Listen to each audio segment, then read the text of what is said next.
I knew that I wanted to do this job ever since I was very young. I've always had a proclivity or interest towards working on the water.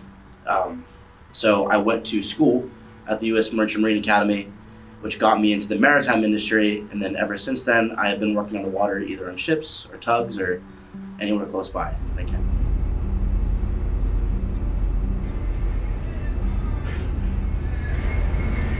Oh, this thing is creeping. Yeah, man, he's taking his time.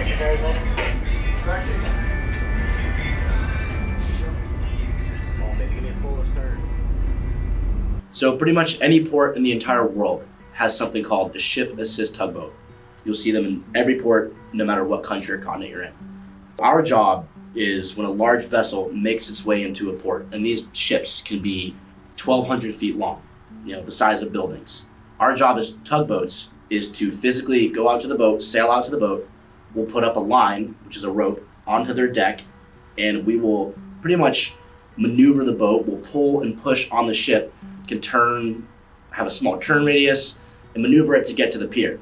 Because a ship by itself, when it's going that slow, because in a harbor it's going 3-4 knots, it doesn't have the maneuverable capabilities to get to a port, or a berth rather, safely without hitting something, running aground, hitting an object, hitting the shore. So we'll go out there and literally push and pull the boats until they get into position to where they need to be to start their cargo operations.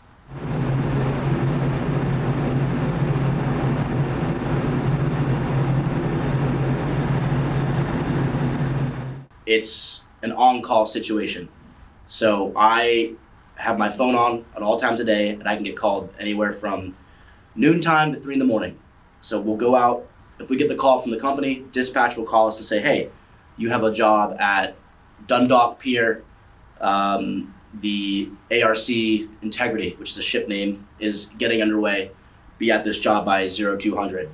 And then we'll start the job. We'll pull them off the dock. We'll follow them out till they get to where they need to be. We'll let go of the ship, and then they go on their merry way. And vice versa, when a ship's coming into port, usually we'll meet them around where the key bridge was, and then we'll put up our line, and then we'll follow them until they get to the dock, and then we let go. Then we go back to the dock. And then sometimes we'll do maintenance, engine room maintenance, deck maintenance, painting, cleaning, stuff like that, any kind of general maintenance that needs to be done. You barely fucking get it. I love to travel on ships. I get to go all around the world, meet new people, see new cultures. On the tug side in Baltimore, it's a very important job to get these ships into the port. It is what sustains our local economy, national economy, and I feel like I'm a small part of a bigger thing working on the tugs at McAllister. The crews that I've worked with have been good and bad. This last trip that I went on the ship, Deep Sea, I had an excellent crew. I made multiple friends. We had a very good time. In Baltimore Harbor, on the tugboats, everybody that works at the company is extremely nice, always willing to help, very professional, and I've thoroughly enjoyed working with all the people at McAllister. Yeah. But there is loud, so back there is loud. Having a small group of people out at sea can be good and bad. It's good when you've made good friends. It's bad when you don't have good friends. But when you're sailing with friends, it's a lot of fun. It can be very intimate. By the end of your trip, you feel like family because you're stuck on this boat in your own isolated little world in the middle of nowhere, and you become very close to these people. And it's, like I said, it's almost like a family situation. You fight, you have fun, but at the end of the day, it's a really, really positive experience sailing with these people in such an intimate environment. Isolation is a serious issue. There are a lot of issues out at sea with mariners struggling with mental health. Being away for long periods of time can be stressful. Away from friends and family is always tough. There are days where it can be extremely stressful, like any job. If you're dealing with some type of navigational incident, or to speak more in more detail in Baltimore with the whole bridge collapse situation, you have very, very bad days in the industry, which are always tough. So that can be difficult for sure.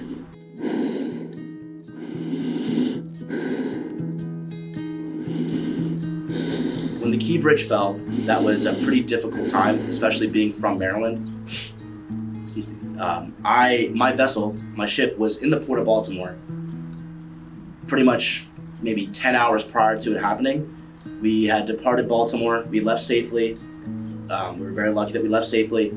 And about, I think, 8-10 hours later, the bridge collapsed. We very well may have been the last ship to leave the port. And I remember being on watch on the ship and listening to the Mayday calls on the radio, talking about bodies in the water, ship has collided with the bridge collapsing.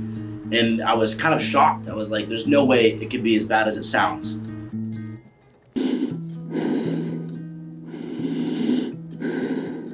Mayday, mayday, mayday, this is Foxbat. We are going down. I repeat, Foxbat is going down.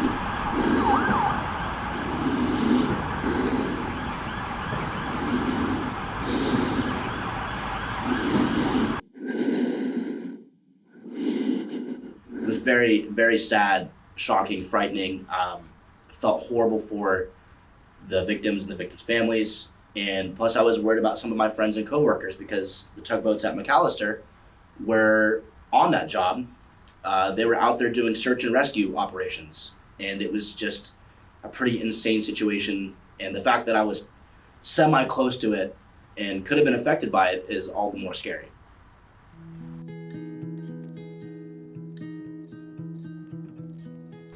Can be depressed for months at a time. Very irritable, angry. You deal with a lot of angry people out at sea sometimes just because of the nature of the job. It can be hard to stay positive at times. None of this is going to be useful. I've had a lot of memories at sea. I've seen a lot of cool things, been to a lot of cool places. One memory that sticks out was probably when I was 21 years old. I was sailing off the coast of Norway, going up to a northern port in Norway. And I look up in the middle of the night and I see a radiant northern lights. That was absolutely incredible. And in that moment, I felt like I was doing what I was meant to do. So that ranks up there pretty high. That same trip where I saw the northern lights, about a week earlier, we were sailing into a very, very bad storm. To be honest, it was pretty scary. You know, the job is dangerous and you sign up for that. But for about 2 to 3 days, we were battling in super intense weather and seas. I didn't sleep for 3 days. My entire room was destroyed. And there was just a little feeling of nervousness. You know, I always tell myself that ships and boats are meant to float, but those negative feelings can really creep into the back of your mind. So I would say that few days was not fun. That's for sure. That's definitely one of the worst. Someone's got to go out there and get it done. And if that isn't a career that you think mentally you can handle, which is completely understandable, it's not for everybody, then I wouldn't do it. But if you're somebody who thinks they can go out there and deal with the stresses, it can be an extremely, extremely rewarding career, even if it is as trivial as bringing someone their Amazon package. I wish I could be home more. That's one thing. Although I don't know how I'll accomplish that. That's the nature of the job. What else would I change? I don't know. I like pretty much what I do for the most part. I like traveling. I like navigating. So I would say the toughest thing, if I could be home more often or have more access to be able to speak to my family and friends, that would probably be the thing that I change the most.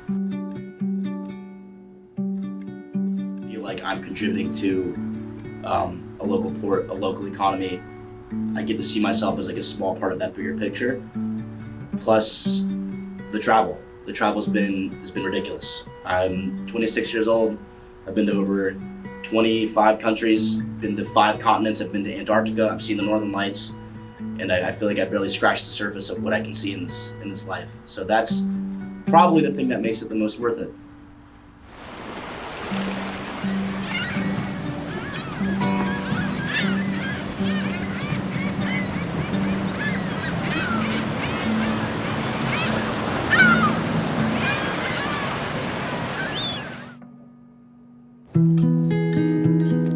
Is the camera really at 20 pounds?